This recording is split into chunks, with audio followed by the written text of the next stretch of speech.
Halt, stopp! Jetzt reicht es! Love Island, Prince Charming, Temptation Island. Trash-TV spaltet die Nation. Die einen lieben es und die anderen hassen es. Trotzdem, oder vielleicht auch genau deshalb, ist Reality-TV super erfolgreich. 2021 machte der Anteil von Reality-TV sogar teilweise über 40% aus. Was aber, wenn diese Sendungen ein Millionenpublikum dümmer machen?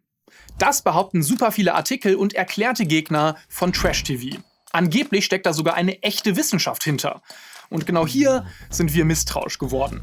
Wir haben uns diese Studien zu Trash-TV für euch mal genauer angeschaut. Und so viel kann man schon mal sagen, heute geht es um schlechten Journalismus.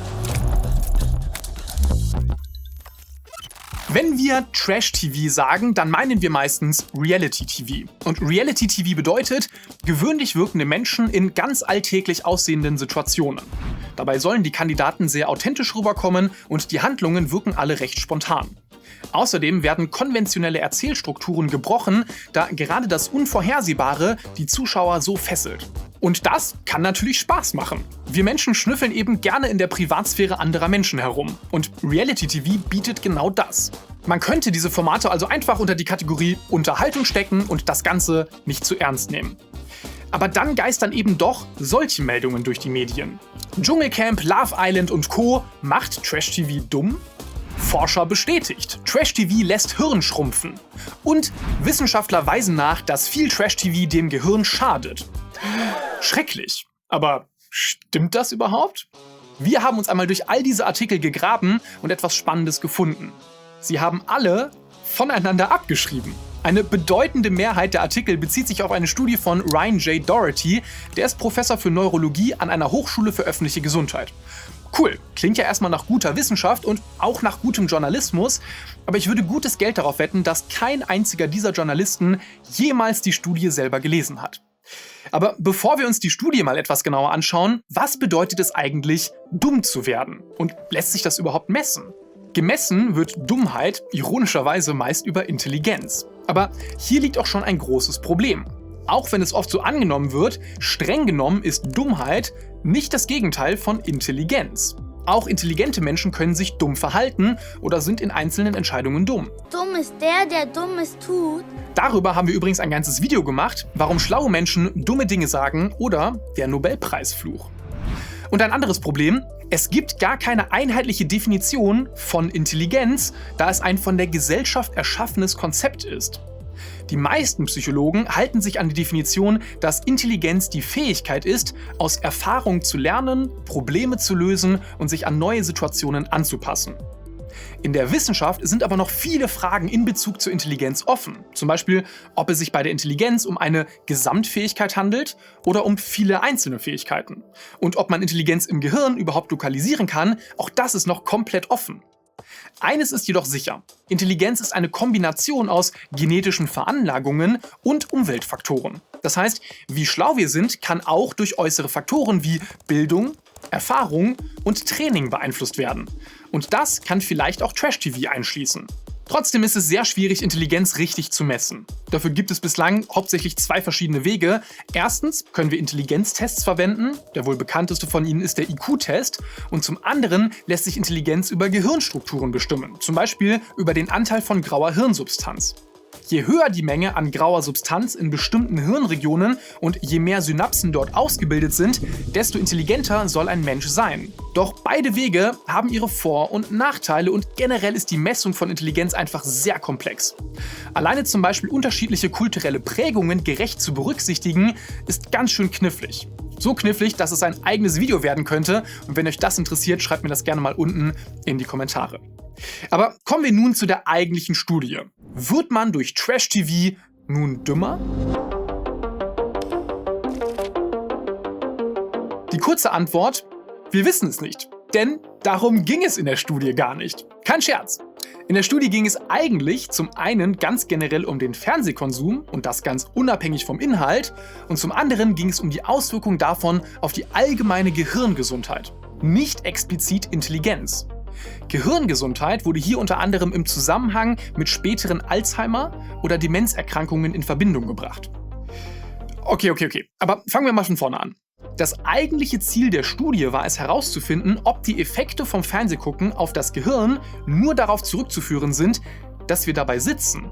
Oder ob das Fernsehgucken selber zusätzlich negative Effekte hervorruft. Dass Bewegung generell immer besser ist als Nichtstun, das ist nichts Neues. Aber ob es einen Unterschied macht, welche Art der sitzenden Tätigkeiten wir dabei ausüben, das ist eben noch nicht ganz klar. Und genau das wollte die Studie herausfinden. Also um das mal eben festzuhalten, es geht in der viel zitierten Studie weder um Trash-TV noch um Intelligenz und eigentlich auch ziemlich viel ums Sitzen. Dafür wurden in einem Zeitraum von 20 Jahren die Entwicklung der grauen Gehirnsubstanz beobachtet, die tägliche Fernsehdauer notiert sowie die sonstigen körperlichen Tätigkeiten erfasst. Und tatsächlich, die Ergebnisse deuten darauf hin, dass der Fernsehkonsum selbst eine Rolle für die Gesundheit des Gehirns spielt. Ein hoher Fernsehkonsum über die 20 Jahre hinweg hat das Volumen der grauen Gehirnsubstanz von den Teilnehmerinnen und Teilnehmern tatsächlich verringert. Und dieser Effekt konnte auch nicht durch sonstige körperliche Aktivität aufgehoben werden. Also nochmal zusammengefasst, Fernsehkonsum spielt unabhängig davon, dass es eine sitzende Tätigkeit ist, eine Rolle für die Gesundheit des Gehirns. Und zu dem Schluss sind auch andere Studien gekommen. Die haben wir euch wie immer ganz transparent in der Videobeschreibung zusammen mit allen anderen Quellen verlinkt. Hatte Mama damals also vielleicht doch recht mit ihrem "zu lange Fernsehschauen macht dumm"? Ja, aber hier ist es wichtig zu betonen, die Studie spricht von einem zu langen Fernsehkonsum. Und damit sind vor allem mehr als 3,5 Stunden täglich über einen langen Zeitraum gemeint. Und Fernsehschauen bleibt dabei nur einer von vielen Faktoren, der die Gehirngesundheit bestimmt. Auch körperliche Aktivitäten, Alter und das generelle Bildungsniveau spielen für die Gesundheit des Gehirns eine Rolle.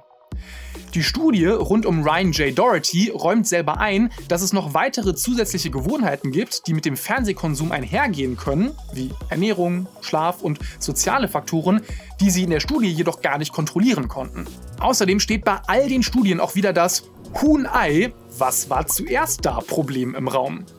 Eine Studie hat zumindest im Zusammenhang mit aggressivem Verhalten und TV-Konsum die Theorie aufgestellt, dass nicht unbedingt Fernsehgucken aggressiv macht, sondern eventuell aggressive Personen einfach mehr Fernseh gucken. Um das sicher sagen zu können, braucht es aber einfach noch mehr Studien.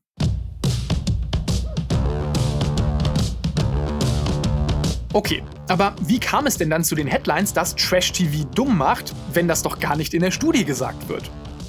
Die traurige, aber simple Antwort: schlechter Journalismus. In diesem konkreten Fall lief das Ganze so ab. Der allererste Artikel, den wir finden konnten, hat die Studie noch korrekt zitiert. "The proof is in, TV really does rot your brain." Allerdings hat der Journalist auch seine eigene Meinung in den Bericht mit einfließen lassen, was an sich nicht dramatisch wäre. Da er selbst leidenschaftlicher Filme- und Seriengucker ist und das sogar täglich und ausgiebig tut, wollte er die Ergebnisse scheinbar nicht so ganz wahrhaben. Deswegen hat er die Ergebnisse an seine Ansichten angepasst und das ist natürlich nicht okay. So kam er zu dem Schluss, dass vermutlich nur schlechte Inhalte negative Auswirkungen auf das Gehirn haben, also Trash-TV.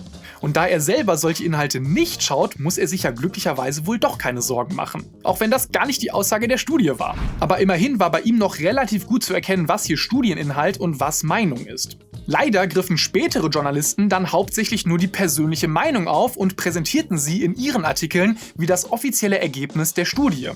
Heraus kam dann: Forscher bestätigt, Trash-TV lässt Hirn schrumpfen. Und dass das alles so passiert ist, zeigt sich nicht nur daran, dass die anderen Artikel später veröffentlicht wurden, sondern vor allem daran, dass die anderen Journalisten den ersten Artikel als Quelle verlinkt haben. Leider sind solche Headlines nicht selten. Euch allen sind wahrscheinlich auch schon Schlagzeilen wie diese hier über den Weg gelaufen.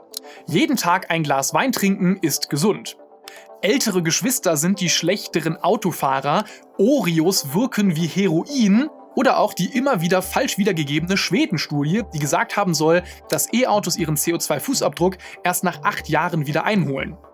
All diese Aussagen, die sich nach einem kurzen Faktencheck als wissenschaftlich nicht haltbar herausstellen und nun in der Welt kursieren, haben Journalistinnen und Journalisten verbockt.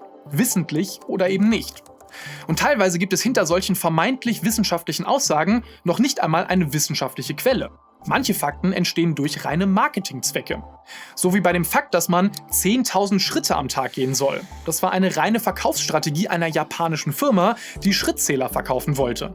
Und weil diese damals nur maximal 10.000 Schritte erfassen konnten, könnt ihr euch vermutlich denken, auf welchen genialen Kniff die Werbeagentur gekommen sein muss. Und trotzdem wird es von der Presse weiterhin so verbreitet, als wäre es ein wissenschaftlich bewiesener Fakt. Es ist also eigentlich kein großes Wunder, dass das Verhältnis zwischen Wissenschaft und Medien fast weltweit als unbefriedigend empfunden wird. Und das ist Furchtbar schade, wenn nicht sogar ein riesiges Problem. Was nehmen wir jetzt also daraus mit? Es ist wichtig, einen kritischen Blick auf journalistische Arbeit zu haben. Man sollte nicht einfach jeder Schlagzeile blind vertrauen. Am besten wäre es natürlich, selbst nochmal alle Quellen zu überprüfen, aber natürlich hat dafür nicht jeder die Zeit und eigentlich ist das auch nicht unser Job. Wir haben hier also wirklich ein Problem, wenn wir nicht wollen, dass bald niemand mehr den Medien vertraut. Aber gleichzeitig gibt es natürlich gar nicht die Medien als Einheit, sondern ganz viele unterschiedliche Häuser mit unterschiedlichen Qualitätsstandards. Ich persönlich versuche meine Nachrichten nur von qualitativ hochwertigen Medien zu bekommen. Aber natürlich machen auch die Fehler und haben ihre Biases, deswegen gilt weiterhin Augen auf, kritisch sein und Dr. Watson Videos gucken, denn hier gibt's auf jeden Fall gut recherchierte Videos über Wissenschaft. Und wenn ihr hiervon Fans seid, dann habe ich jetzt eine spannende Empfehlung für euch. Denn der Sponsor dieses Videos ist die PlusMint Talentförderung. Das ist ein Förderprogramm für junge Menschen mit besonderem Interesse und besonderen Fähigkeiten im MINT-Bereich. Wenn ihr also Stärken in Mathematik, Informatik, Biologie, Chemie, Physik oder Technik habt und diese gerne ausbauen wollt, dann sind die PlusMint-Internate genau das Richtige für euch. An den Internaten habt ihr einen geregelten Tagesablauf mit Fokus auf euer Spezialgebiet im MINT-Bereich. Ihr könnt viel mehr forschen und euch mit Wissenschaft auseinandersetzen als bisher und habt abends auch noch die Möglichkeit, mit Freunden Sport zu treiben oder andere AGs wie Robotik, Segeln oder Magic the Gathering zu machen.